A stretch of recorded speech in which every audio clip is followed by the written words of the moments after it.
Hi, today I will teach you how to use how many and how much with word to do. Today's lesson is how many and how much.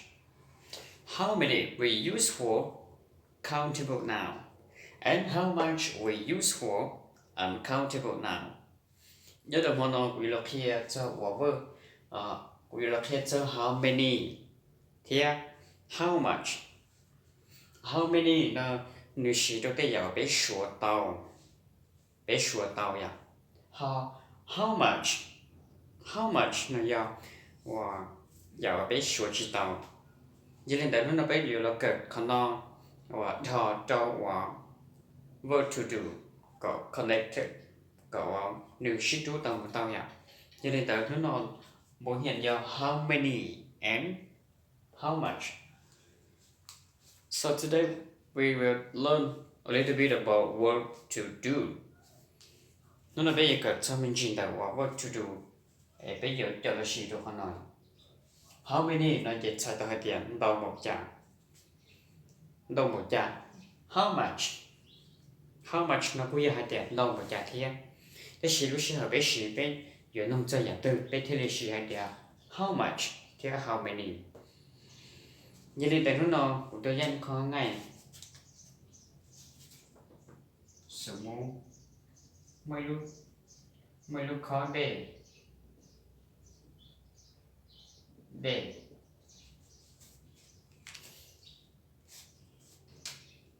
mua để cho họ này ai chân tờ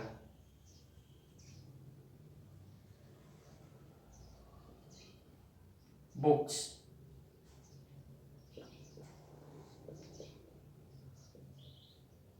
water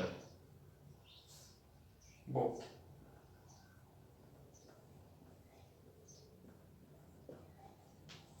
người chỉ hay cho lúc khó này hay sao để không water. Giờ có những năm hai tiền. How many books? How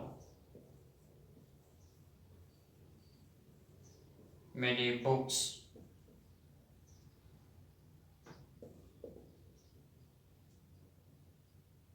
How much?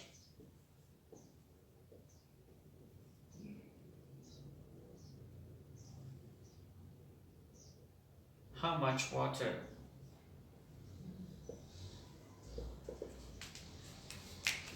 She tell ya. How much water? Đến đâu một chả. How many books? Picture ponder. Picture đến đâu một chả nữa ya. Như nên how many books? Một picture ponder đi à. How much water? Một đến đâu một chả. Dạ. Như nên nó là cái cỡ sao? Wow. How many books do you have? Có một picture ponder đi à. How much water do you have? Có một đèn đồng một chả. Sự muốn có mấy chỗ đây. Có hai đèn tao có chỉ một đây à. Một đèn chọc cái hổ. Giờ nên cũng thế đâu mà để có một đèn đồng một chả mà nên chị cũng xìa đi à. How much water do you have? Water nó do dạo nhiều sữa chỉ tao. Để sữa yếu cho sữa tao vậy. Để how much water do you have? Nên chị có một đèn đồng một chả. Rồi cho bé họ đó. How much books? How many books do you have? Có một picture phone đầu đi à. Giờ mình lý giải của họ chỉ hay tiền. How many books do you have? Vì đó không hay tiền books nó là phone đạo sư. Chọn đạo sư. Có chừng số tao thì apple, paper. Có chừng bao bây giờ. Giờ lên đạo của thế lịch sử hay tiền. How many books do you have? How many books này chị picture phone đạo có số tao paper chỉ cho chạy cho cậu phone. How water này. How much water do you have? Có một đèn đồng một chả. Đây là số chỉ là ấy. Nhiều. Đây là ít khó nằm đồng chả. Đồng một đi chả nhận đó. Chú nó sư bơ đủ tiền đó. A lot. a lot of water đến đâu hàng yêu sủa chỉ tao đi là thế nên là giờ dạo yêu tuổi chỉ tao có hai kia rồi là có sẽ tiền được cơ bóng mù liền chỉ có tuổi chỉ tao thì đến đâu một chán á chỉ có thì nó hay có mà đến đâu một chán. How much water do you have? Chỉ có tên là chả I have a lot of water. Cũng mới đến đâu hàng số chỉ ta là dạ. How many books do you have? Có một picture phun tờ I have picture chỉ có khi lấy đâu I have 2 books. Cũng mới phun tờ dạ. Ok, chắc hẳn là phun đến năm mẹ đi nó. Chỉ là bây giờ là cỡ cho tụ have thế has nó. Have thế has. Have has nên sẽ có cái me. Mua. Có của mua nó hành trả. Do you? Do I? You? We? They? Mày thẳng lên nó. Không có cho bác nó này. Does she? He? It? Have?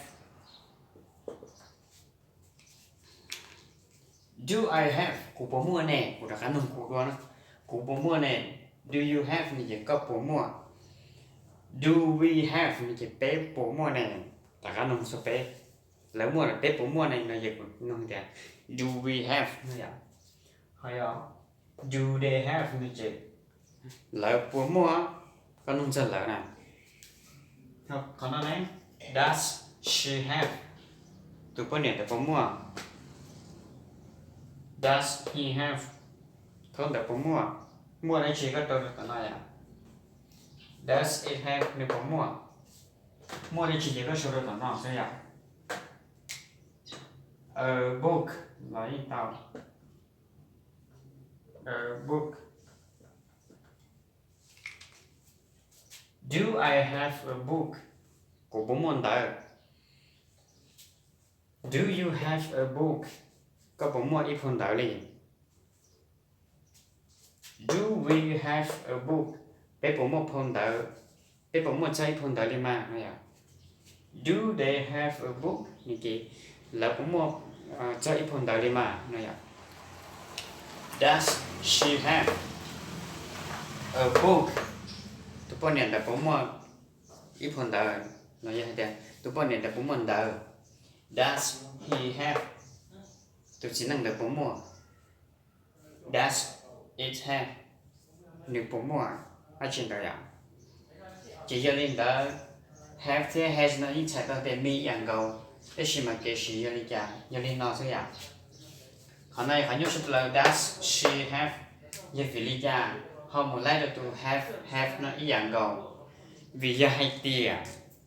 Bây giờ hàm thảm về nó tiếng một es là vậy là khả năng là thiết lý chỉ một cho họ has này vậy nó là vậy khả năng một từ xoay là nó họ nhớ nhớ có chỉ là hai cái she have nói chuyện này cũng chỉ đâu hết à tôi cho từ vơ và tôi bàn đó tôi cho từ vơ và nhớ trong bộ luật thứ 3 trong lần nói nó chỉ dùng chủ một es là do s số một như nhau có chỉ là cái ô nếu mỗi thôn đã có chỉ là hai này she has a book. She has a book. Nếu mà em phone tờ mà nếu thế trâu vậy họ nhớ có chỉ là cái she have a book.